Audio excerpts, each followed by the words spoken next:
Right now at 5, live coverage of road conditions as you head out on the roads ahead of the new year. And officials are warning of an invasive bug found in evergreens. You can make sure it doesn't spread to local tree farms. And the Packers pack up after not making the playoffs for the second year in a row. What interim coach Joe Philbin is saying about his next steps with the organization. This is News 3 at 5.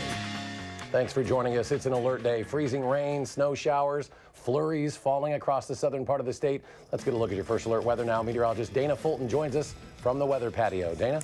Eric, it's snowing outside right now for us in Madison. If you haven't looked out your window yet, I'd recommend doing so real quick. We have big fluffy flakes falling currently. That transition from rain to snow happening for us just in the last hour and a half or so. Again, that's in Madison, but that's not for the entire viewing area. Looking through much of central and western Wisconsin, we are seeing snowfall right now, but still in the southeast, Beloit and Janesville included in that, we have rain. That light pink line, of course, where we're seeing sleet currently, the transition there from rain to snowfall.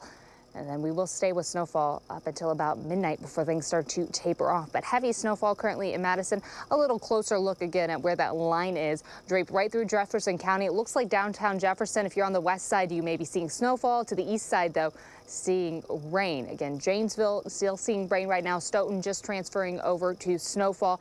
Much of Rock County still all under the rain. And then Greene County divided currently right through Monroe for where we're seeing snow and rainfall. Right now we have some snow reports still up to the north in Eastman, over 3 inches of snow, and near Lake Delton about 1.5 inches. But that report was sent in at 4 o'clock, and we are expecting near the Dells close to 5 inches of snow possible. In the Madison area, we're leaning closer to about 1 to 2 inches before the snow all clears up for us overnight. So, of course, because of all the travel with New Year's Eve expected, we do have an alert day in the forecast. The roads already a little slippery, and of course, from the rain earlier today, it's frozen underneath any snowfall. So there's ice and slushy snow expected for the next few hours. And even with those accumulations from 1 to 2 inches, because of the chance for that precip to just be frozen underneath the snow, things could be a little messy for us overnight. So plan ahead with your New Year's Eve driving. The overall temperatures were falling. We're at 32 right now in Madison, still holding on to 37 though in Janesville. That's where the rain is. Thankfully, our breeze is fairly light, so we're not too concerned about much of a wind chill this evening, just the slippery roads. As we get closer to midnight, temps will fall into the upper 20s, and Madison will be just a few degrees warmer towards Janesville and a few degrees cooler up into the Dells area. But the focus is still the slippery roads. We'll take a closer look at how long the snowfall is going to last and what's ahead for the rest of the week in just a few minutes. All right, Dana, thank you. This last day of the year making for some messy weather from rain, sleet, snow, maybe freezing rain after that. Street crews have a lot on their plates. Amanda Quintana live out on the Beltline with why this is one of the most difficult situations to plan for. Amanda? Yes, well, we are here on the Beltline, and things are moving pretty slowly. Just in the last few minutes, we've seen a couple cars on the side of the road. The snow is pretty heavy, but the Beltline doesn't look too bad compared to those side streets. But the real issue is that those street crews, they weren't able to come and pre-treat the roads ahead of the rain while it was raining, because it would have just washed out. So that's the real problem here. Now, they were waiting for that rain to stop and freeze, turn to snow. That snow that we're seeing now that happened in the last hour and a half, that salt brine that usually they put on the roads before it snows to prevent that ice from bonding to the asphalt. Well, that rain would have washed it all away, so it would have been useless. City and county crews spread across the area, still just waiting for it to turn to snow, a waiting game. But if it turns back to freezing rain or drizzle after that, there could be another issue. A concerning thing is the fact that this could end with a freezing drizzle or freezing rain on top of some snow. Maybe less of an issue on the salt routes, but perhaps more of an issue on some of our neighborhood streets where we don't get in and salt.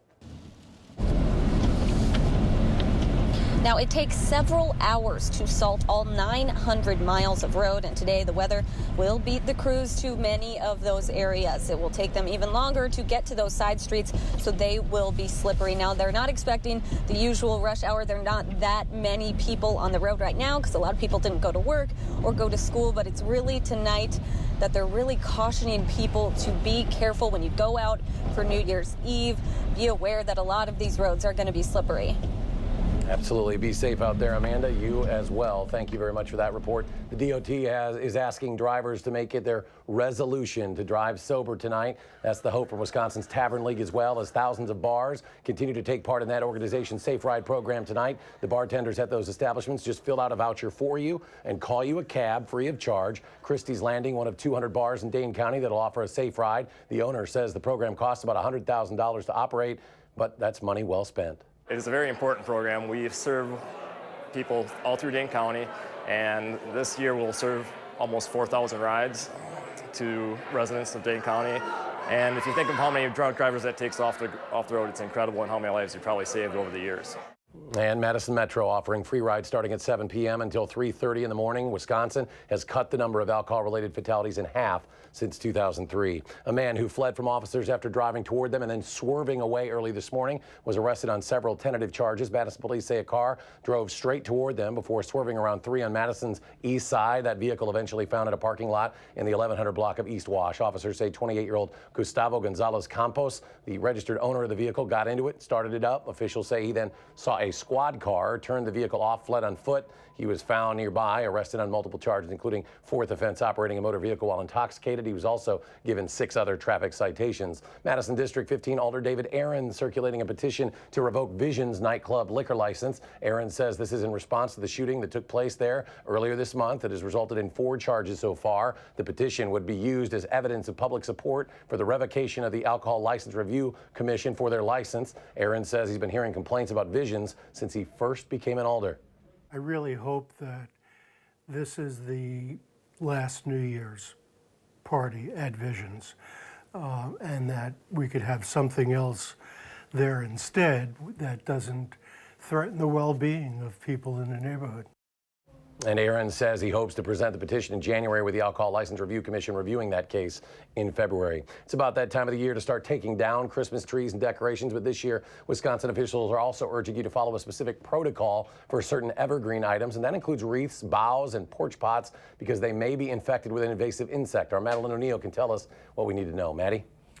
Eric, inspectors have found an insect called elongate hemlock scale, or EHS, in evergreen products sold at large chain stores this season. The infected products come from out of state, but if they aren't discarded properly, officials warn the bug could affect Christmas tree farms here in Wisconsin. This season was a great year for live trees. After a long holiday season, the Hans Christmas Farm in Oregon is closed until next year. Much needed relaxation, yes. October 18th was my last day off. But the years to come are on owner Greg Hand's mind. I like that I grow something that the families take into their house for such a special holiday. Seems like live trees are just on the upswing. Live trees are good. What could live in them, not so much. I am worried. Officials are warning that an insect known as EHS is being found in evergreen products like wreaths sold at large chain stores in Wisconsin.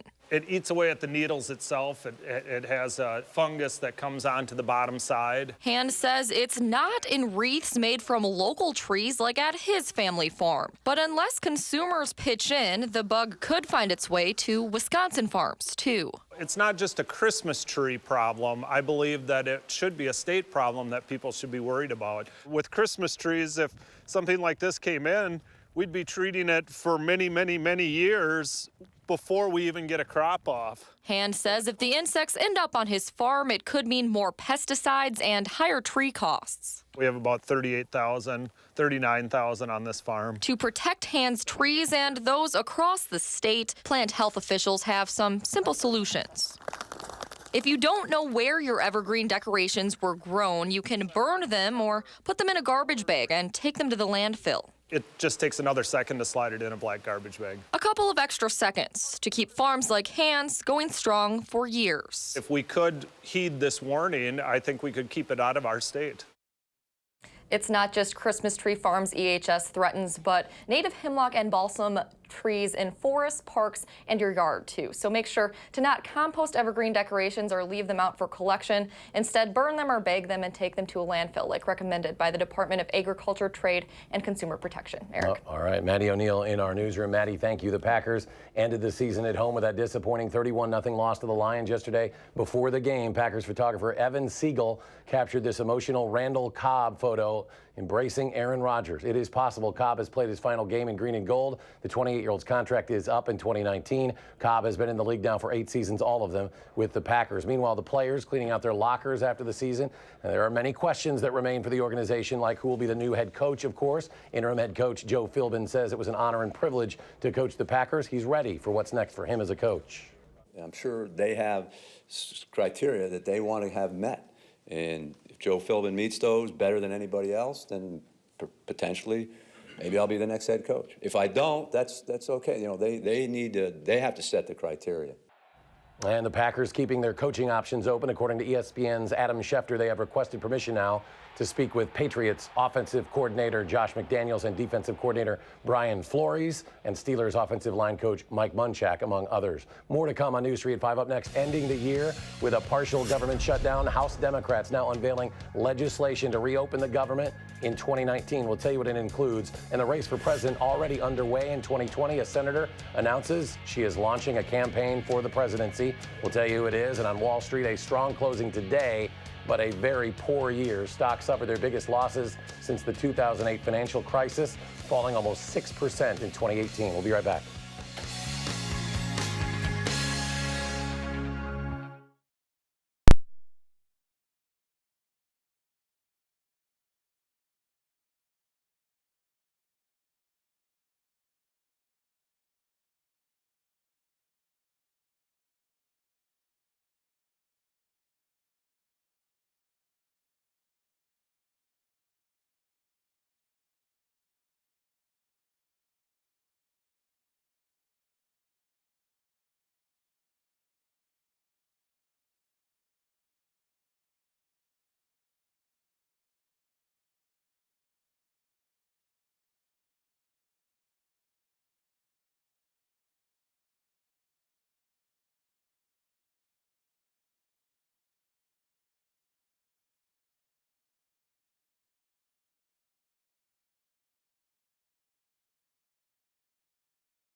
As we head into the new year, parts of the federal government remain shut down. House Democrats say they have a way to get it back open. Nicole Killian at the White House with this new proposal. House Minority Leader Nancy Pelosi entered the Capitol Monday afternoon as Democrats prepare to introduce legislation to reopen the federal government when they take control of the House Thursday. A Democratic aide tells CBS News one measure would include money for the rest of the fiscal year for a variety of agencies like the state and justice departments. The other would fund the Department of Homeland Security, but only through February 8th, and include $1.3 billion for border security. Even if the Democrats' plan passes the House, it also needs Senate approval. And the Senate's top Republican Mitch McConnell warned his chamber won't send any bill to the president that he won't sign.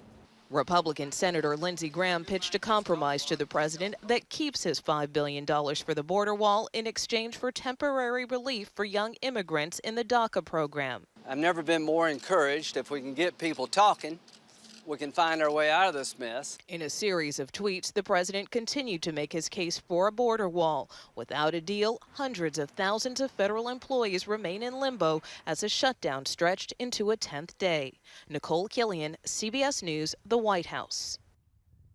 President Trump says he's ready, willing, and able to negotiate an end to the shutdown, telling Fox News that Democratic congressional leaders Chuck Schumer and Nancy Pelosi, quote, can come over right now to try to hash out a solution. The president, however, is still insisting that any deal includes billions of dollars to fund his long-stalled southern border wall. Democrats say that is a no-go. U.S. Senator Elizabeth Warren took the major first step toward launching a widely anticipated campaign for the presidency in 2020, announcing to supporters she is forming an exploratory committee ahead of an expected Democratic campaign for the nomination in 2020. Warren burst onto the national scene a decade ago during the financial crisis with calls for greater consumer protections. She quickly became one of the party's more prominent liberals. I never thought I would run for anything ever in my life, but America's middle class is getting hollowed out, and opportunity for too many of our young people is shrinking. So I'm in this fight all the way. Senator Warren, the most prominent Democrat yet to make the move towards a bid, and has long been a favorite target of President Trump. It is New Year's Eve. Billions of people around the world plan to ring in the new year tonight. Rain pouring down on people in Times Square. It's not expected to stop until well after the ball drops tonight. On the ground, it's a sea of ponchos, but no umbrellas allowed for security reasons. The New York PD has roughly 7,000 officers and heavily armed counterterrorism teams assigned to keep crowds safe there. More than 200 police cars and sanitation trucks will block roadways to prevent a car driving into crowds there. And after the Las Vegas shooting last year, officers this year will be embedded inside the hotels in that area. For the first time, the NYPD will also have a drone keeping an eye on things from above. We have seen a lot of rain early, and it kind of just turned a winter wonderland out there, Dana. Beautiful out there. It really is, Eric. It's very pleasant. If we could have got this, I think, Christmas Eve, it would have been much nicer than on New Year's Eve. A lot of people hitting the roads right now. Hopefully you all have some travel plans already in place for your evening. Of course, either DD or somebody with some four-wheel drive would be a good add-on to your driving plans for the night, because it's going to be a little slippery. In fact, we do have an alert day in the forecast that we're going to leave in the forecast for this evening as our rain is transitioning to snow. Currently in Madison, we're looking at snowfall, but for the southeast corner of the state, Janesville, Beloit included in that, still seeing rain right now. Now, our snow accumulations initially were leaning closer to about 1 inch to 2 inches. Now, some isolated areas may see a little more than 2 inches, and that's near Madison, north of Madison, up towards the Dells. May see up to 5 inches of snow, certainly possible in that direction. So here's a look at our Doppler track over the last 3 hours. That pink line, of course, some sleet, and the transitional line between snow and rain just continues to progress southeast. Right now, that line is just draped north of Rock County. Rock County still seeing rainfall. The very southeast tip of Dane County still seeing rain. Part of Jefferson County, part of Greene County included in the rain category. The other part included in the snow category right now. But again, in Madison, we are seeing snow, and everywhere north and west of here likely seeing snowfall as well. And it is thick, heavy snowfall for us. You can see the big fluffy snowflakes falling outside on our patio right now. It's very heavy and very dense as this cold front continues to drive southeast. It is pushing some cooler air in our direction for the middle of the week, and of course all of this moisture that we've experienced today. Now, over the next few hours, our snow is going to taper off. As we get closer to midnight, we'll still have some light flurries lingering, but into tomorrow morning, The snow really dies on down. The flurry chances even by 6 o'clock looking pretty slim. Temperatures are going to fall to the low 20s overnight, as you just saw, close to 30 for us near midnight. Throughout the day on Tuesday, plan on that mostly cloudy sky becoming mostly sunny. A nice transition for us for later in the day. Afternoon highs will stay close to 20. We're not looking at a warm up at all for our Tuesday for New Year's Day. By Wednesday morning, it's going to be quite cold to start off the day. Temperatures will be in the single digits north of Madison, close to 10 in Madison, with our wind chills feeling like it's close to 0 for us. And then throughout the day on Wednesday, we will actually see some sunshine. One of our models, our GFS, pulling in at about 1.5 inches for us in Madison. Our RPM going just a little lighter for us right now. And because of the snowfall that's moving on through, we do have a winter weather advisory extending for Dane County to the northwest, the southeast area.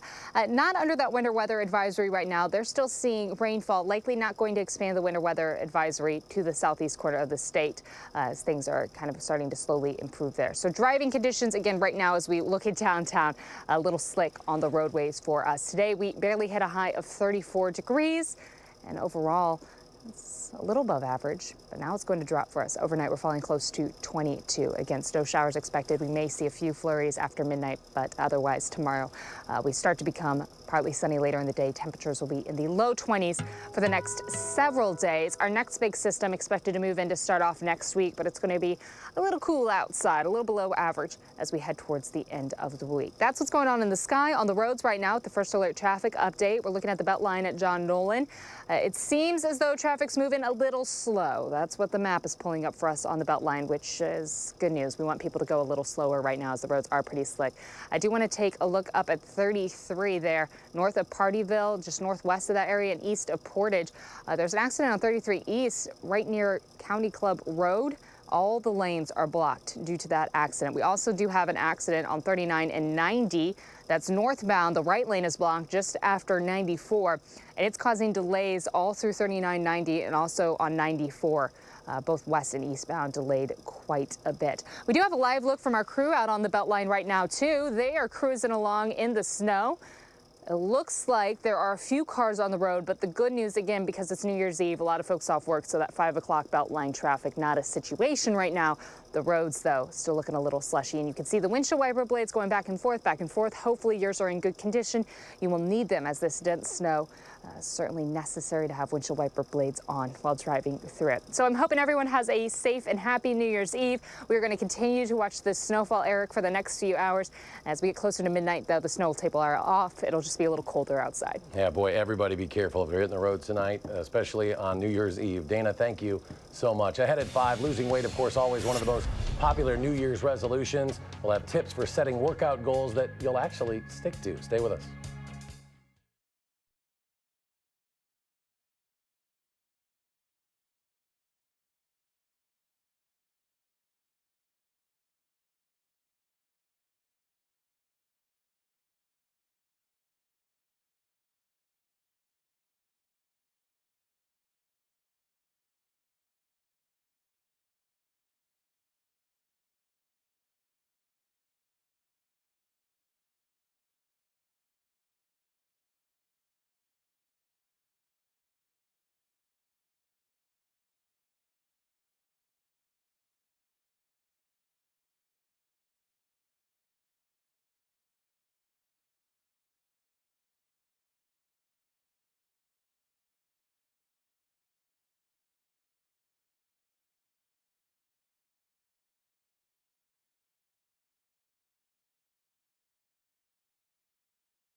Welcome back. Studies show most people who set fitness goals as New Year's resolutions don't stick to them. Experts say shifting your mindset might just be the key to success. Hillary Lane has more.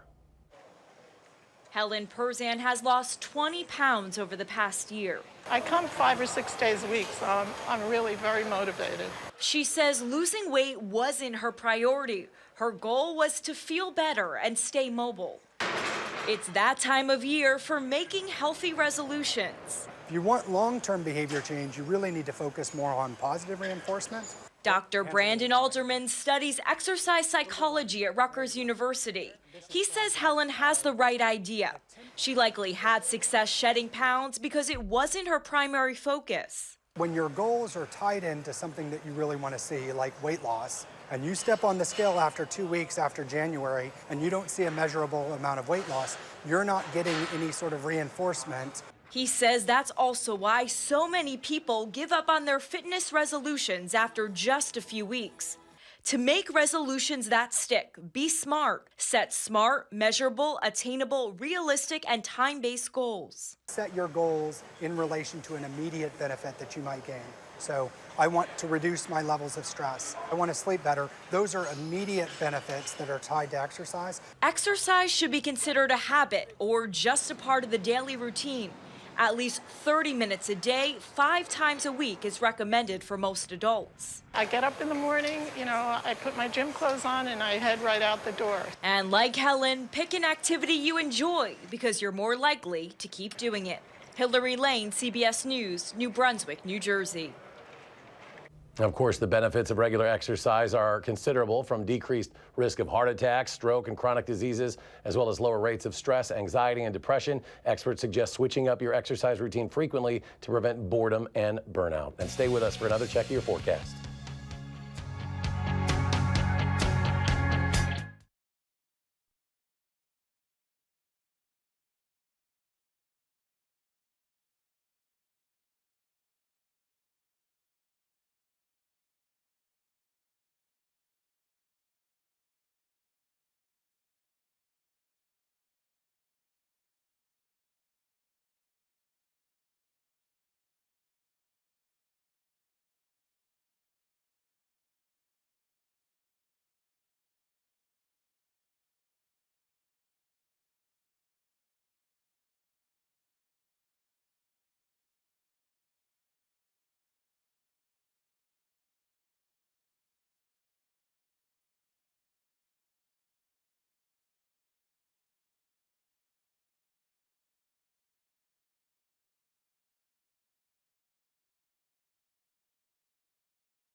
All right, we saw the Winter Wonderland on the patio, and you're going to have a ruler out at 6, right? See how the depth is. Yes. So I did actually, we pulled it out of engineering. We have a ruler ready to go to check what's going on here at the station. But we have an alert day in the forecast, Eric, because the roads are quite slippery outside. And of course, we're looking at New Year's Eve travel. So a lot of folks may be traveling throughout the next few hours. You definitely want to plan ahead because we do have snow transitioning, of course, or rain transitioning to snow in the southeast corner of the state, but still seeing snow throughout much of the area. Looking ahead through the next 10 days, we aren't going to have another big system until the start of next week. Your New Year's Day is going to start off a little cold and only reach the low 20s for afternoon highs with some sunshine. Wednesday, plan on our wind chills close to 0 to start off the day, as temperatures will be in the single digits for much of the area. Sunshine, though, for Wednesday and Thursday will warm up a little bit by Friday and Saturday.